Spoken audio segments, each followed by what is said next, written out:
speaking of cool cars, mate, you finally got your XB Coupe finished. Finally, mate. Actually, I said this is the one thing I was like, I have to ask you about this because I've been like, I'm very jealous that you finished your car. I don't know that mine will ever.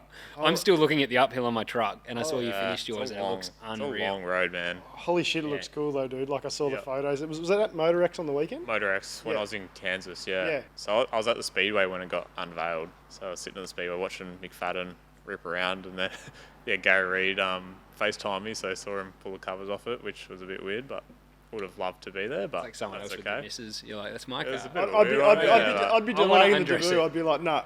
I want to undress it. It's hard. I didn't want to wait another 12 months, so I'm like, I'll go there and. Oh, so that was always the plan. Try and do Motor X, What's your plan with it now? Because I watched the video Supercars did, and it looks like you were saying about, well, the guy that built Cam was saying, Rides by Cam, was saying you wanted to be able to drive it still. So even though it looks like a show car. Did you drive it here today?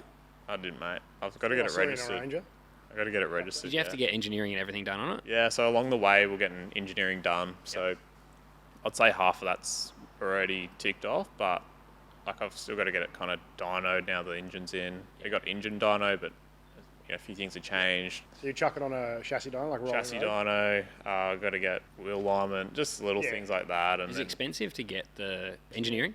I'll let you know soon. Yeah, I'm going through that process now. You're worried about it? Yeah. I'm like, I don't know. I love the idea of doing what you've done and like building something custom, which is why I wanted the truck. And if you can pick something that means something, great, which I did. Yeah. But I'm like, it's a big process. It's how far you go with it, I think, as well. So we're cutting chassis and everything in half. So so you got to do the torsion beam test and all that stuff, which I've already done.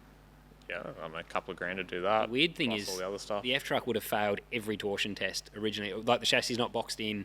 100%. Yeah. And it's like it would have been, but because it was 50s, you could still roadworthy it. Yeah. But it's funny to get the engineering done now. It's going to be much better, more rigid, but I've still got to then go through the process of getting it checked. So why a coupe, mate? Like, is there a significance to that car? Not really. One of my personal sponsors, Colin McQuinn Electrical, had 2 coupes because he was building one, so he bought 2 shells and picked kind of the best one. So I was speaking to him on the phone, and he said we're just talking shit really, and gonna take one. He said that he was selling one of the coupes, and I went down there one day and saw it and bought it. Like, there was no plan to do a car or any of that stuff, but saw it. I'm like, oh, that looks pretty sick. So let's buy it. And how much did you do yourself? You did body work, I think, didn't you? I saw you did I did bits and pieces. Like, I put all the tunnel in it myself, and the things which probably don't matter too much, I guess, from a looks point of view.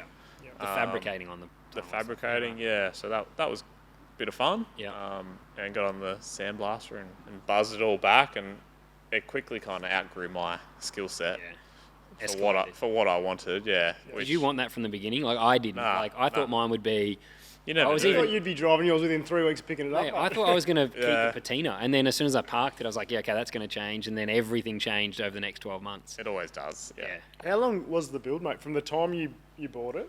I got it in 2018, right? And I reckon it sat in the shed for like nearly 12 months. Right. And then I did a bit. So I did all the suspension and the exhaust and all that stuff, and then it sat there for a bit longer, and then it was just sitting there doing nothing. Did you do airbags from the beginning? Yeah. So I wanted to drive good, so I put a different front end and different rear end and airbagged. Yep. After that, it was just kind of sitting there. I didn't really know where it was going to go next, so I just called Rob up from Rise by Cam. I said, let's get this happening. Yeah. And where's he based, mate? Is that Mildura as well? Nah, he's Queensland. Queensland. He likes Queensland. Yeah, okay. I reckon he would have had it for nearly 2 years, just working on it like on and off. Yeah. Most frustrating question I get about him is like, is it almost finished? Yeah. Like, clearly you've never built. Oh, like, that's so long. And even the money, like pouring it in, you're like, if you were to do it in an 8-month period or a 6-month period, like you just wouldn't do it. No. No way. I wish I could do it faster though, because I probably stopped changing my mind on different shit with the car. Because every 6 months I change even the color. I still haven't picked a color. Mate, it took me like ages. I reckon it took me like 3 years, 4 years to pick a color. It was probably only 6 months ago. It does look good. Yeah, I remember. I went around the color wheel like 3 times and ended up with this Porsche color, and it looks sick. It's a Porsche color, is it? Porsche color, amethyst. Metallic, I think it's called. Yeah. I'll drop a photo in on the edit so people can see it, and anyone listening just has to imagine. It's a really good looking XB Coupe. It just is imagine beautiful. the car. If you're watching the video, you can actually have a look at it. I'll put it in here. On airbags.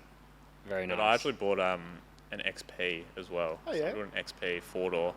So on the COVID tour, when we were racing at SMP 4 weeks in a row, I wasn't that good mentally because SMP 4 times in a row sucked, and then our cars were just horrible. Even the accommodation though, that made it worse. You go home to mate, we were like The Alpha. It was better than quarantine. It wasn't like that, but it was just like you'd have a bad day and then go back to your little four walls, and then you couldn't walk up and down the hallway and even talk to anyone. Yeah, I think it was like week 3 of just not going good. So I'm on Marketplace and found this XP. I'm like, yeah, let's go have a look at retail this therapy, thing. mate. Yeah, and I went and bought this car. And same thing, like just going to keep it original, just put the stock 289 in it, and now it's same thing, different What do you put in it? suspension. Engine. Coyote. Nice. Yeah. Which the latest one, because that's I I've think done we're the on Gen Gen 3. 1, so it doesn't have the direct injection. Yeah, I did the Gen 3, the 5 litre. Yeah, cool. They're a good drop and play. I saw the Godzilla thing, like 7.5 litres, but everyone told me, like Rob Harrod said, you have issues with tuning, and like the Coyote's just a good plug and play easy. option. You just drop it in, off you go. Yeah. One thing for us on the pod we do want to do is like, I've been pretty vocal about supercars and change and stuff, but it's not at all to be negative. Like we've all been in the sport a long time now, and I want to touch on things we would love to see change, or you know, once we've had experience, you often have a good insight. Yeah. And you've been lucky enough now to go over the States and do some racing. What are some of the things you see that the guys in the US are doing really well that would be food for thought back here at home? Like, is there anything in particular you see NASCAR guys doing or the teams doing that even teams could consider? I think there's a lot of little things that teams are doing over there, which some of our teams could implement over here. Some of them I want to keep a secret for us of to course. use at Chickford. The other part of it, they race so much over there, which, you know, we're race car drivers. We want to race as much as we can.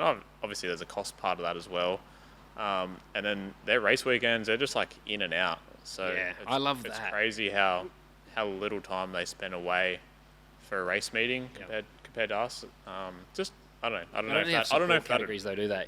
Or do they? Well, they've got the 3. I guess they've got the truck, the Xfinity, and the Cup. So it's obviously a very different way they go racing over there like that, but it works for them. And if it's still only 30 races though, because I haven't experienced it. I mean, obviously you haven't yet either, but you're doing more racing though. But for supercars, we're still doing 30 odd races in our calendar, but it's on 12 weekends. Do you think do you think it could be like NASCAR where it's one race a weekend?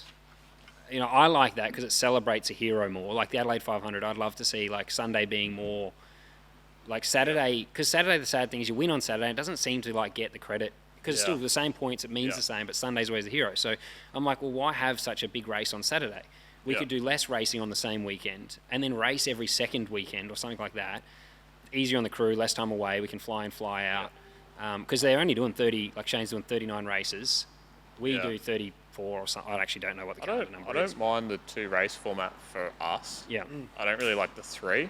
I think the 2 works pretty good, and I think just shorten up the weekend that, you know, the guys and everything. that were away. I think that would probably be a good solution. But So Friday, Saturday, in your perfect scenario, Friday, Saturday, or Saturday, Sunday, what would be best? good question. I think probably depends on the race weekend. A lot of the time I think Saturday, Sunday, just because it helps people, I guess, watch. Yep. I would love to do like Friday night, Saturday night. I think that would be cool. I think night I love racing. night Speedway style night racing. Yeah, I think night racing is where it's at. Even on the I'd grid, love to do do you remember more. Sydney Motorsport Park, the night race? They've got the hill, and everyone had their cars parked. I was like, because I haven't raced Speedway, but I went a lot as a kid, and I'm like, there's a sick feeling to stand on the grid and have, because we're all like getting older, but we've been on the hill before, and that feeling of doing a night race feels so much better, and the cars feel faster. Like, oh yeah, they feel way the first quicker, lap is an eye opener in the dark. I look back to Calder Park, the Thunderdome, when Oscar and NASCAR was here. Did you ever go there? You're probably a little bit too young. Resurface that and let's do a race on the Mate, Thunderdome. honestly, like I was only... Might be a bit unsafe. It's pretty bumpy. I drove around at the end of last year, but... It's pretty bad. Is it? It's bad. Like bumpy, up on the top line at like You couldn't drive 40, around 50k an hour, it's like bottoming the road. 40 k's an hour. Yeah, right. Okay. We did a shoot around it for TA2 in December, but Yeah. that place in its heyday, like I was a kid, but it was full. Yeah. Like it was awesome. It was like going to Avalon, you know, like it was Just packed. unbelievable. And I reckon the night stuff, it gives people time during the day to take the kids to footy or soccer or whatever. Yeah. Grab them, Yeah. load up the esky and some sandwiches and head out to the track. And I think if we could do more of that, and it's a spectacle. Yeah. Cars shoot flames, brakes glow at night, Yeah. they look sick. Atmosphere's just better.